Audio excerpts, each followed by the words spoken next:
Okay, next episode. Um, Last episode figured out the great equalizer. You gotta realize, it's not. You might get a slightly nicer tone doing the pickups thing, but you also gotta realize I only paid like $20 to $30 for this EQ. We're running through cheap amp. You got what you pay for, so. I mean, if we took this and ran it through like home stereo quality equalizer or something like that,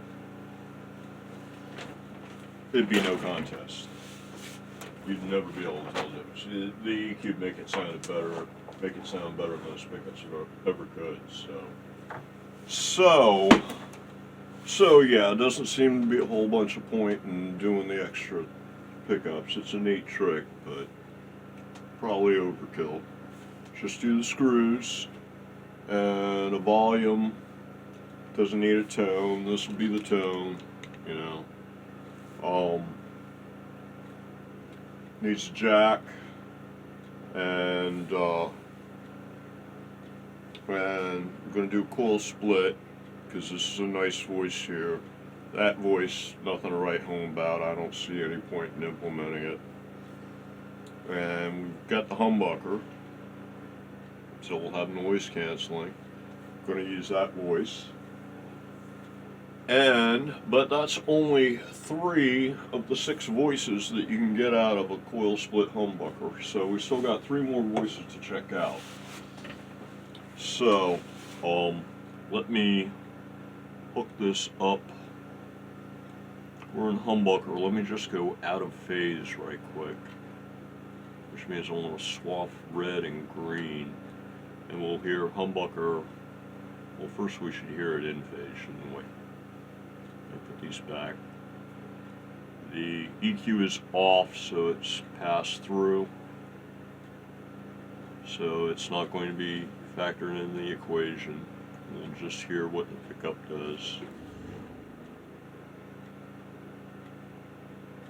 These right ones, yeah. Okay, that on red.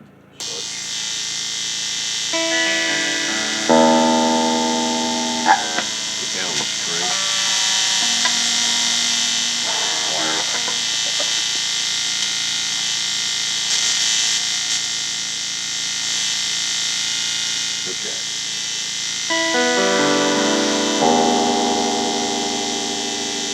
That's in phase. Now we swap red and green, and that puts the bottom switch. Red and green is this guy, and that'll put this guy out of phase with that one, which means that they should sort of have a subtracting effect instead of an adding effect. So give me this, and green and white goes together, and instead of green and black being our hot wires, now red and black are our hot wires and our ground. Red is now the hot wire instead of green.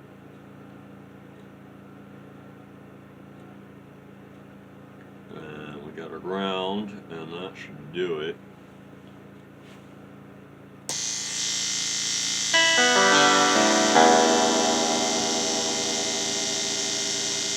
I'd have to set it up on an AB to tell the difference, to tell you the truth. It might be a little janglier.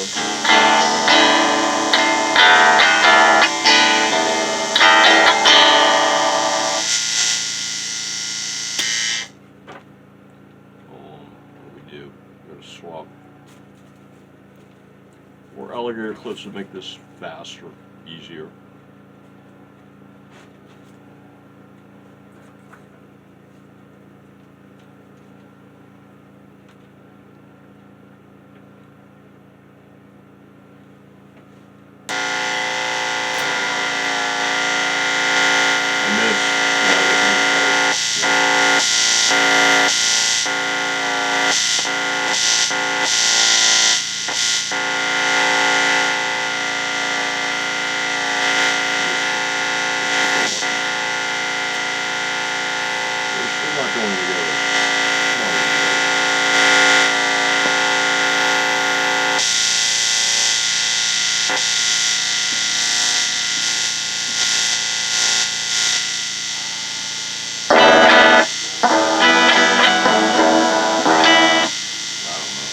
took too long.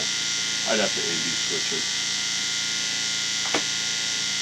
Nothing super noticeable, that's for sure. It's not like the difference between these two guys. Of course, when I switch that a little faster, alright, so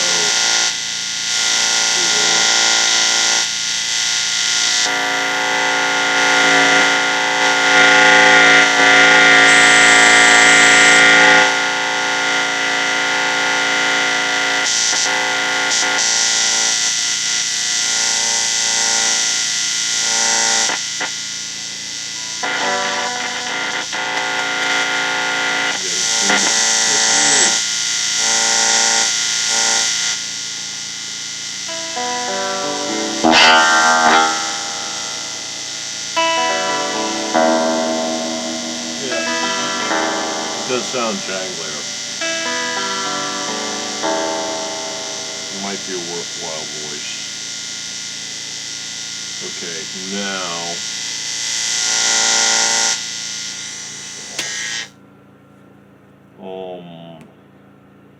we want to go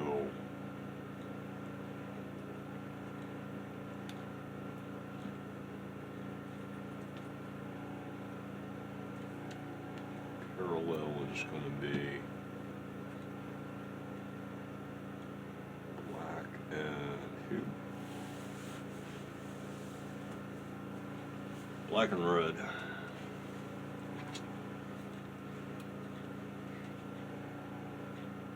Black and red. And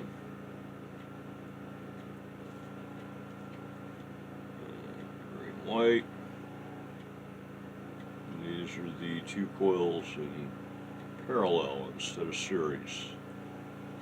So it's no longer, I don't think it's humbucking anymore.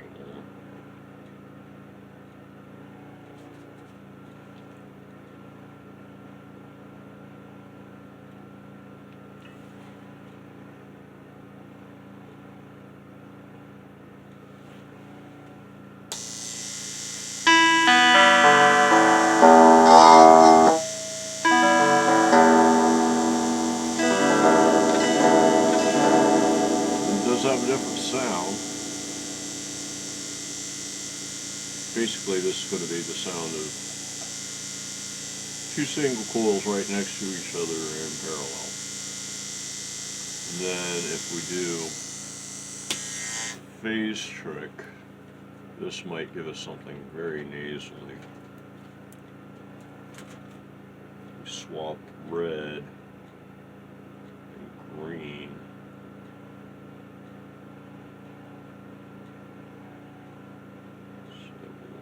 Red and white is hot. Green and black is ground.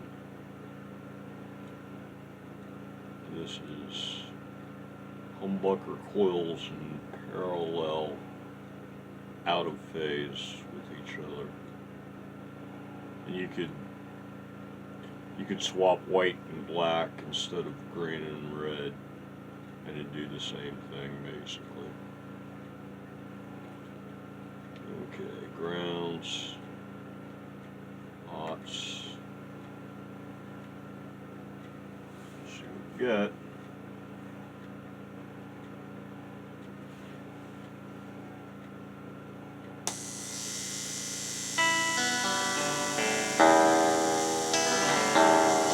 Yeah, it's got that kind of jangly, twangy, quacky, swanky thing going on again. So that's the phase sound.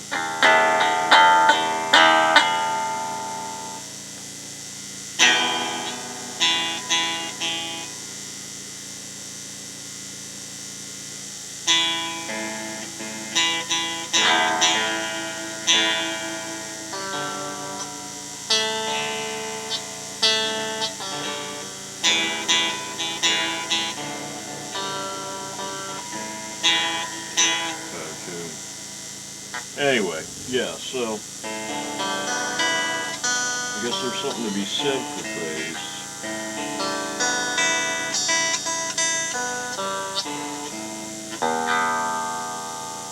And yeah, you can actually implement phase on just hang basically a phase switch off of one coil. It'll throw it in and out of phase with whatever else you hook it up to. And if it's all by itself, then it has no effect if you throw it in or out of phase. So that's a nice way to hook up a phase. Basically, you come off a coil, the first thing you do is you might phase shift it, reverse polarity. So, okay, and then the only other thing what's left did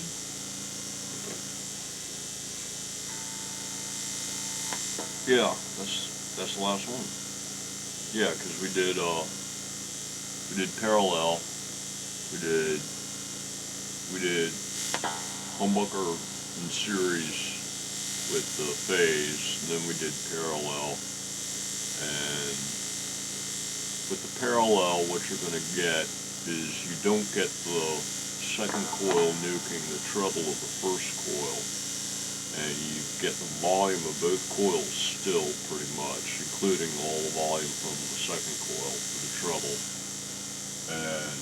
But because of the fact that they're in parallel, the overall volume level is lower.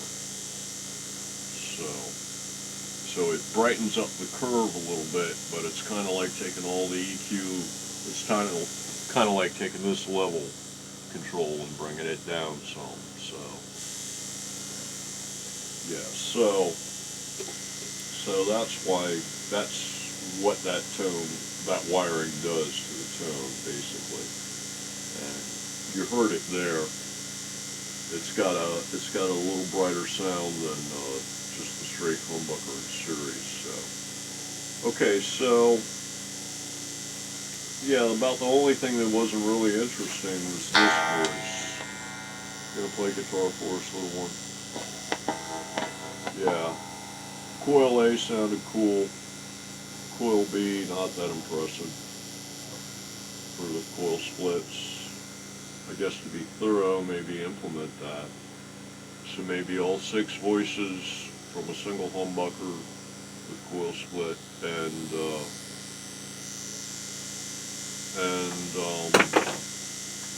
a volume control and a jack. Alright. See how complicated it is. I mean, if you have the ability to switch to A, adding the ability to switch to B shouldn't be that big a deal. So, okay, I think that's what it's going to be for the controls. I'll have to actually figure out, whether a 6-way switch or something is going to be best or what, as far as that goes. I'm going to try to stay away from fancy switches and stuff. Even though a 6-way selector wouldn't be a bad way to roll. You just put the knob right there and select any of 6 voices and away you go. So, but yeah, okay. So I guess the next thing I got to do is look up some circuit diagrams. I need a phase switch. I've looked up most of these. I probably got half of them already bookmarked. I need phase switch. I need a series parallel, and I need what else do I need? Well, let's see. You got a phase on this one. You got a series parallel. So let's see. It's in series. Phase is off. And that's your humbucker. Got coil split. Yeah. You need like an AB for both. You need an A, a B, both series, both parallel, and then you throw phase in, and that's the 6. So yeah, I gotta look all that stuff up, and then kind of take all 6 of those circuits or whatever, toss them in a basket, shuffle them around, throw out everything extra that you can get away with, down and then see what I come up with. So that might take a little while.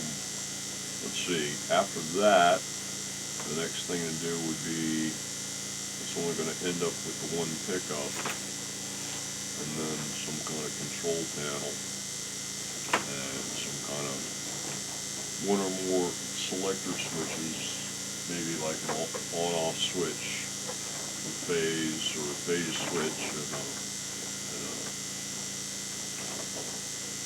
maybe a 5-way, and only using 4 of them or something.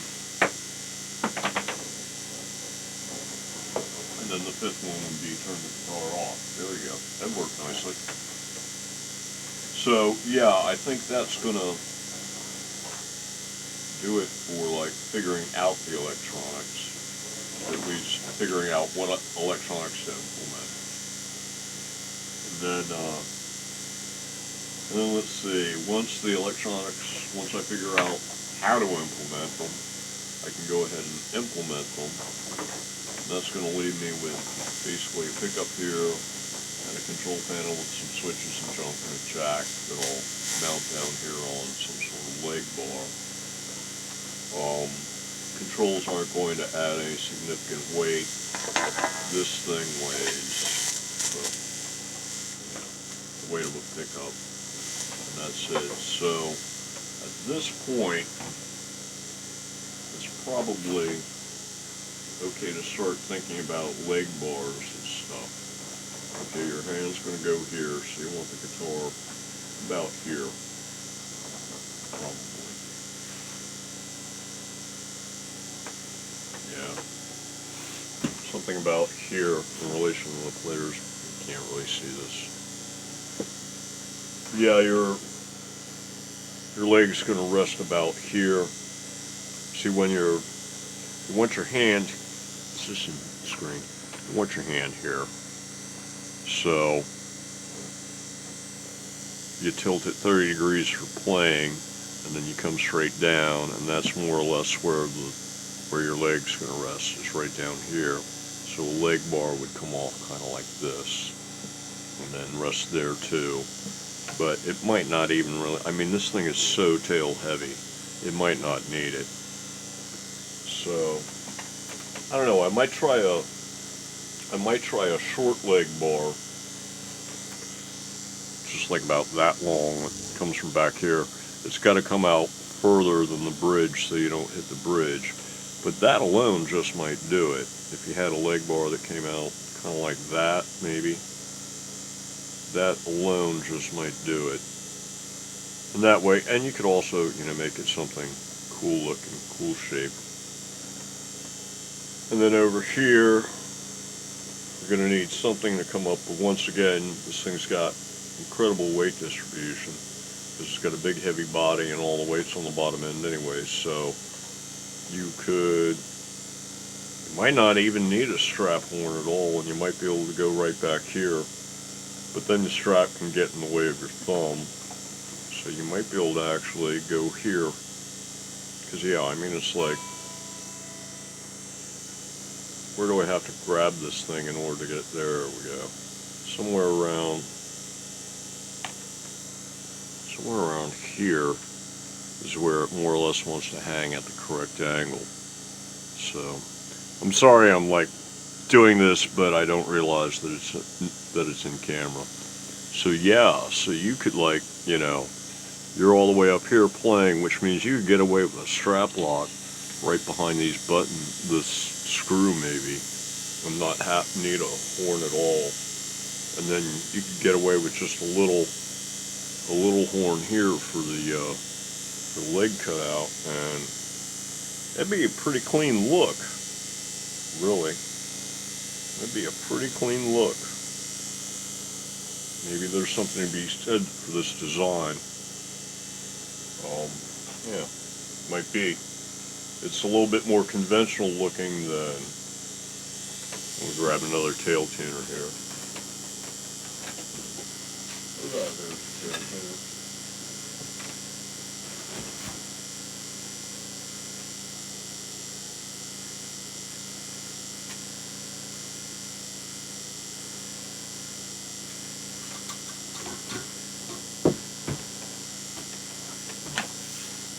yeah, it's another tail tuner right there, and that definitely looks more like a guitar than this does.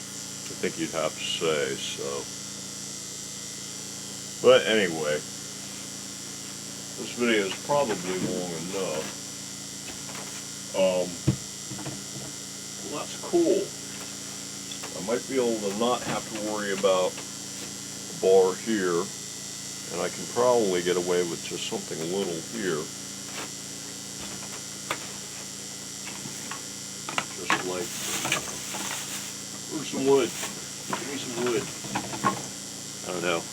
Maybe use a piece of the oak and just have a bit that like sticks out like that kind of a thing. Is that coming on camera? Yeah, there we go. Yeah, sticks out like that. Get you a leg cut away. Your hand's going to be here. You want to go 30 degrees and then come down. And that's where you want your leg to be, more or less. And that should put everything just right. So yeah, it might end up looking kind of like, forget about that part, but yeah, the guitar might end up looking just like that, and nothing more, kind of a thing. Or I could, you know, make something kind of sculpty and pointy and curved and such. It might be neat. Alright, so, yeah, let me see where the time is on this video. We're at once again looking for something black that I can put up as a background in order to actually see what the clock says on this stupid camera, because it's white and it never shows up. There we go, and it says I've got 22 minutes in this video. So, yeah. I guess the next thing I need to do is a little R&D online and grab some wiring diagrams. So, until the next video, everybody, have a good one.